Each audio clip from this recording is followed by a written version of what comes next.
Mga bebe, gagawa naman ako ng pang treatment sa aking buhok kasi parang sira na yung aking buhok, ako kulay ko. Ito ang aking gagawin, DIY.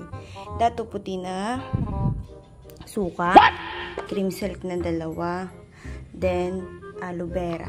Magalay ako ng aloe vera. Yan ang ibababad ko sa aking buhok. Aking gagawin. Wait lang ha.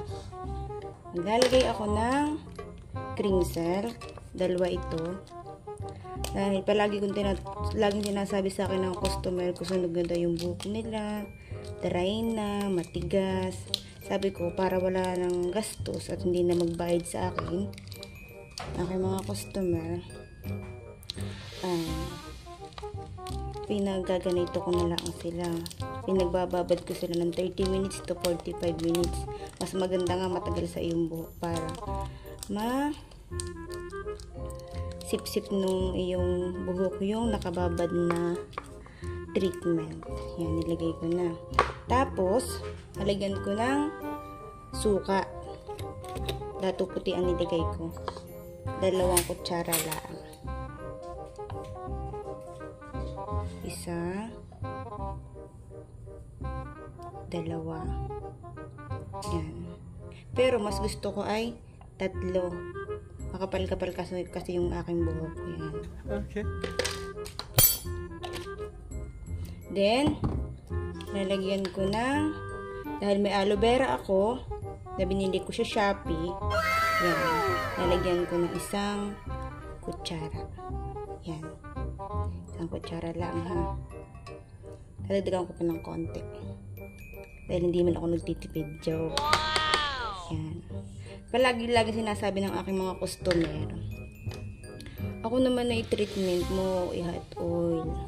Ay, wag na. Bumili ka na lamang ng cream silk. Saka, lagyan mo ng suka. Ayan. I-mix ko na. Okay. Yan. I-mix na natin.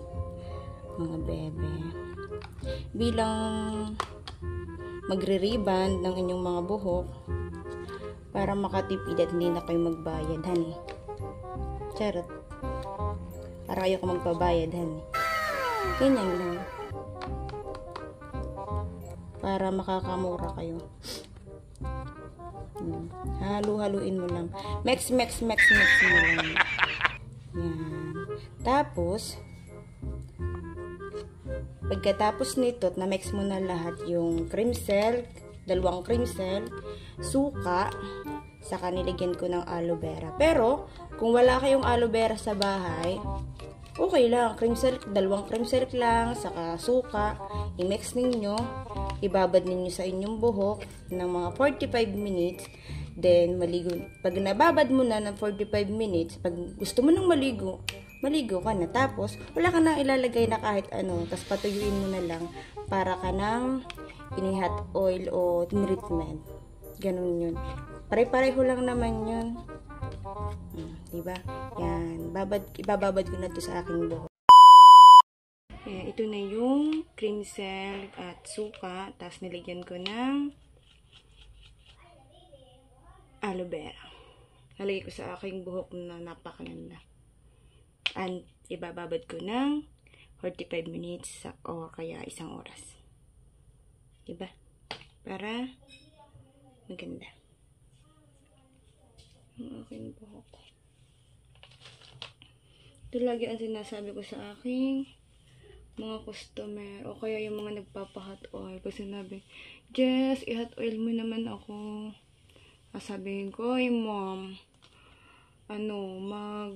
babad ko na lang ng cream silk sa kasuka. Wala ka pa pong gastos na ibabayad sa akin. Tapos sasabihin ng customer ko, ayaw mo ba ng pera? Gusto, ma'am, pero useless din lang naman kasi yun pag ikaw ay tin-treatment ko. Pagkabanlaw mo, ganun din yun. Pero kung ikaw na may nasa bahay, araw-araw, pwede mo din namang gawin araw-araw itong cream silk at suka. Para ka po na itong iniriband lagi. Tsaga-tsaga lang talaga pag titreatment ng buhok. Tsaka, sunod kong gawin, tuturo ko din kung paano mag-treatment ng mayonnaise. hindi ako nagpapariban, kulay lang ako ng kulay. Dahil, tinatamad ako. Dahil simula mag-beer, lagi akong busy pagre-riban ng iba't ibang customer. Kaya wala na akong panahon sa aking buhok. Lagi nyo lang lalagyan palagi itong dulo. Kasi mas madaling mag-damage ang dulo ng buhok. Madali yan mag-damage. Pero pag kahit dito sa gitna, konti-konti lang dito. Pero kung may aloe vera naman na lahok ang inyong treatment, pwede hanggang anit yan. Kasi, ang aloe vera ay yan ay nakakalago ng buhok. Ganyan. I-massage nyo lang ng ganun. Pag sobrang kapal naman ng inyong mga buhok, pwede namang mga 4 na cream silk ang gawin nyo. Ako kasi, sobrang nipis lang na itong buhok kong ito. Ubus na yata. May galit yata sa akin ng mga buhok. Yan. Massage ko lang yan. Diba ga, makakaano pa kayo, makakatipid pa kayo. Mababad ko to bago ako maligo. Habang ako ay mag-i-scrub naman ng aking katawan. Araw-araw ko po yung ginagawa, yung barako na kape. Kaping barako, baliktad tuloy. Tsaka asukal. Binababad ko lang. Scrub lang ako na scrub nun. May ako po i-video. Ito muna. Okay. Para sobrang tipid. Magkano lang naman ang cream silk? 8. Dito sa amin, 9 eh. Bundok kasi to. Sabi ng kaibigan ko, bundok yung aking bahay. Yan. Diba ga? Nalalagas yung aking buhok. Oh, no! Kasi, simula umaga, hindi ako nagsuklay. Yan. Tingnan mo po. Kasi kung kayo magpapa-hot oil pa, sobrang tagal. Nakakainip. Mabalian yata ako ng customer nito ah. Medyo pagod pa po ako. Saka ulit ako mag-riban. Okay. Nag-iipon pa ako ng sobrang daming lakas ng katawan. Naubos na yata nung Pasko. Oh my God! Wow! At ako magagalitan na pati. Yan, nilagay ko na lahat ng aking DIY na suka saka cream silk. Diyan. Tinan ko parang kanina halos parang ayokong masuklay. Pwede. Kung gusto nyo po talaga, pwede din naman kayo magpa-Brazilian. Pero, ang Brazilian po, ginagawa yan ng 1 month o 3 months bago ulitin. Kasi kung halimbawa po, linggo-linggo ang Brazilian, hindi rin siya nakakatulong kasi ang buhok po gumagato yan kung lagi ninyong i-Brazilian, ipa-plancha, lulutong din po yan yung mga buhok. Kaya, binire-recommend ko po yung minsang talagang damage na. Pwede ka mag-Brazilian, ibabad mo yung Brazilian. Pero, huwag mo na lang munang planchahin.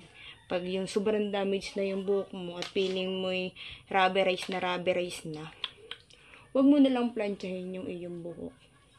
Babad mo lang ng Brazilian, din hayaan mo lang siyang matuyo. Okay na yun. Huwag mo na lang siyang planchahin. Kasi kung paplantsahin mo siya, araw-araw, wala na. Finish na. Masyado nang lulutong yung iyong buhok. Yan. Bababad ko